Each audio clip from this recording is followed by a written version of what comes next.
You took it. Where is it? I didn't take anything from you. Lies! You'll hang for this! No one wanted the silent Apache woman. They looked at her the way men look at something already decided, already judged, already discarded. The frontier auction yard buzzed with noise. The bray of mules, the restless stomping of cattle, the scrape of boots grinding dust into the earth. The air smelled of sweat, leather, and cheap whiskey. It was the kind of place where broken things were sold cheap and dignity cost nothing at all. She stood on the wooden platform near the livestock pens, wrists loosely bound with frayed rope. Her dark hair fell forward, half hiding the bruise along her cheekbone. The late afternoon sun cast long shadows, but she did not shrink from the light. She stood straight despite everything, despite the whispers, despite the laughter. The auctioneer wiped his mouth with the back of his hand and gave her a careless shove forward. "Now here's a strange addition to today's sale," he called out, grinning to the crowd. "Picked her up north of the trading routes. Don't speak, don't smile, don't seem useful for much." A few men chuckled. "Maybe she understands," someone shouted. "Just don't like what she hears." More laughter. The woman didn't flinch. At the far edge of the yard stood Caleb Turner, hat pulled low, hands hooked into his worn belt. His coat had seen too many winters. His boots were cracked along the seams. He wasn't there to watch a spectacle. He was there because he had no choice. The bank had sent another letter that morning. Final notice. He could almost hear the polished voice of the clerk in town. "Mr. Turner, sentiment does not pay debts." His father's ranch, 200 acres of stubborn soil and memories, balanced on the edge of loss. Caleb needed horses, strong ones. His last team had given out under the strain of frozen ground and overwork. Without replacements, he wouldn't make it through planting season. Without planting season, he wouldn't make it through the year. He had counted his money 3 times before leaving home. It wasn't enough for mistakes. On the platform, the auctioneer gestured lazily toward the livestock pen. "We've got a pair of bay horses coming up next. Strong backs, could pull a plow or haul timber." Caleb's attention shifted. That was what he'd come for. The woman remained standing there, forgotten for a moment as the horses were brought forward. They were lean but alert, ribs faintly visible, muscles tense beneath dusty coats. Not perfect, but capable. Bidding began. Caleb stayed quiet at first, listening to the rhythm of voices rising and falling. Each number called out felt like a small stone thrown into his chest. He calculated quickly, weighing risk against survival. The price climbed higher. Too high. He exhaled slowly and lifted his hand. 30. Another voice countered. 35. Caleb swallowed. That was close to his limit. He thought of the sagging barn roof, the broken fence line, the empty pasture. He thought of his father standing in that field years ago, hands rough and steady, saying, "Land only stays yours if you fight for it." 40, Caleb called out.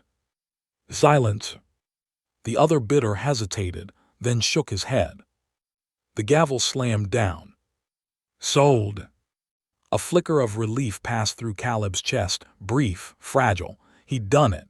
He'd secured the horses. It was a gamble, but at least it was a chance. The auctioneer smirked and raised his voice again.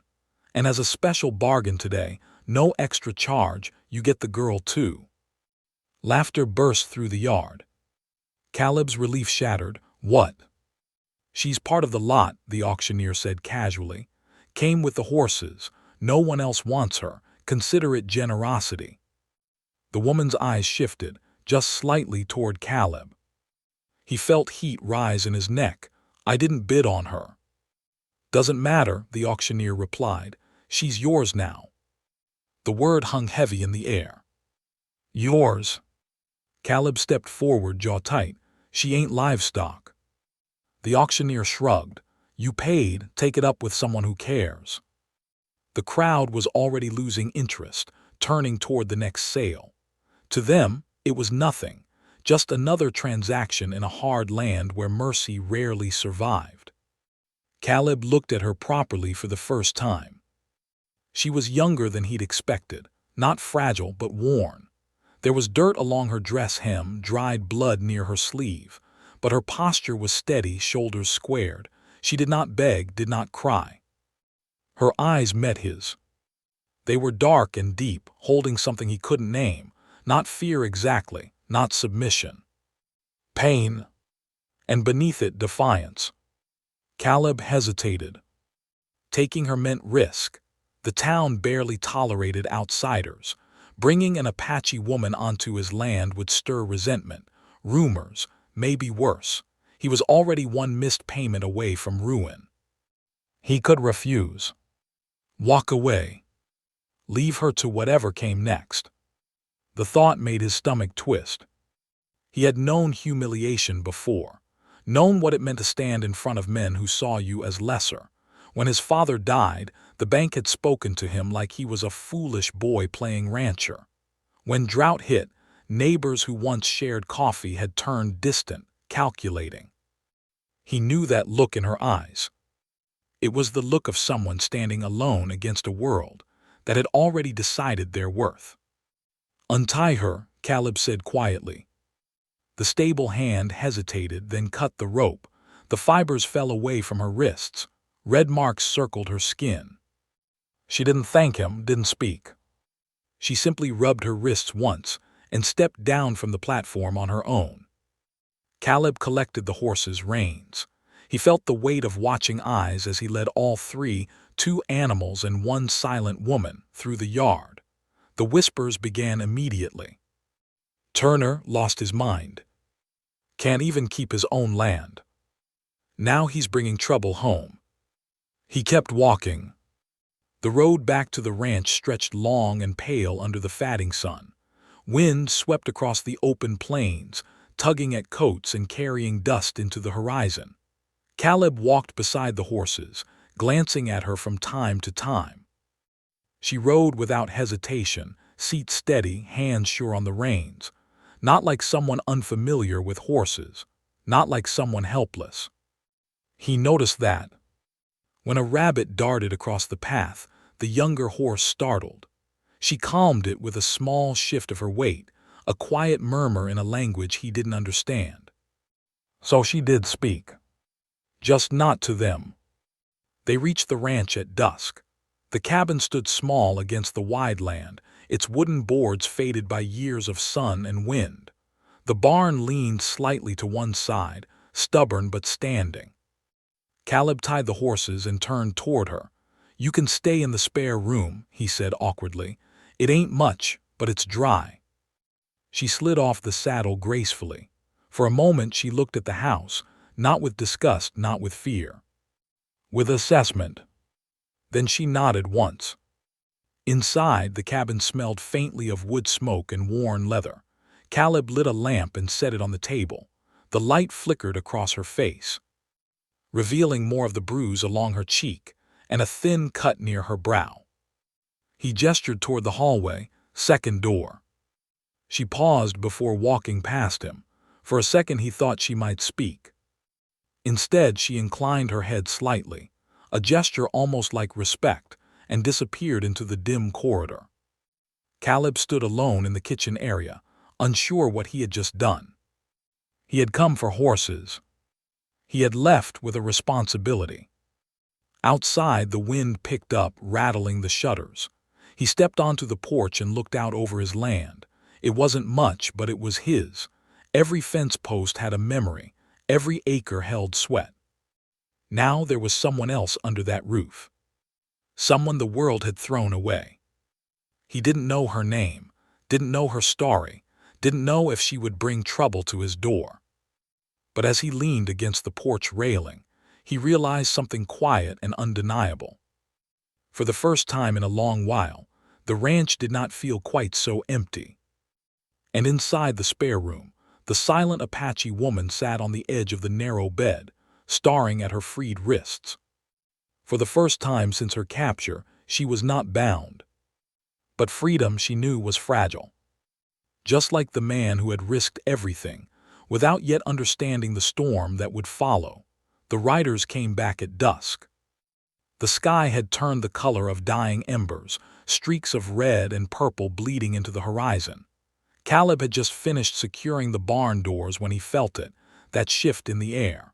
The horses grew restless, ears twitching toward the open land. A distant rhythm of hooves carried through the wind. 3 riders. Caleb stepped out from the barn slowly, wiping his hands on his worn trousers. He didn't need to be told who they were. She was already standing on the porch. She had sensed them before he did. Her body was still, but her eyes were fixed on the approaching silhouettes. The fading light cast long shadows across the ground, stretching toward the ranch like grasping fingers. Inside, Caleb said quietly. She didn't move. The riders came to a halt near the fence line. Dust swirled around their horses' legs. The man in front, broad-shouldered, thick beard cut by a jagged scar, tilted his hat back and studied the property with open disdain. "Well now," he called out, voice rough and amused, "ain't this convenient?" Caleb walked forward, rifle resting loosely in his hands but ready. Evening. The scarred man's gaze slid past him to the porch. "We're looking for something that belongs to us." "She don't belong to anyone," Caleb replied evenly. The man chuckled. "That's where you're wrong." The other 2 riders shifted in their saddles, hands never far from their guns. They weren't nervous. They were confident, men used to taking what they wanted. "She ran from a trading post north of here," the scarred man continued. "Owes money, and when someone owes money, they pay." Caleb felt his jaw tighten. With what? With themselves, if that's what it takes. Silence fell heavy between them. Behind him, he could feel her presence on the porch. He didn't turn to look at her, didn't want to show doubt. "You got no claim here," Caleb said. "You step on this land again without invitation, and it won't end polite." The scarred man laughed, a low, humorless sound.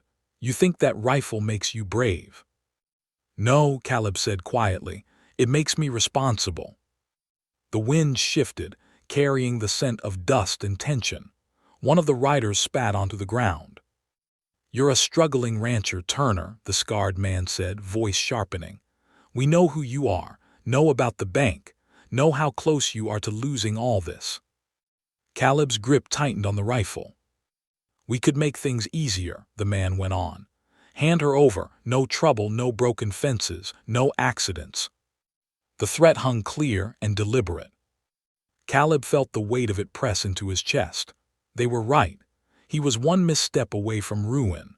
A damaged barn, stolen cattle, a fire set in the night, any of it could finish him. He could survive by looking away, by telling himself she wasn't his fight. He turned slightly then, just enough to see her from the corner of his eye. She stood tall despite the fear he could now clearly see in her gaze, not pleading, not reaching for him. Prepared to walk back into whatever nightmare waited if it meant he stayed safe. That was what decided him.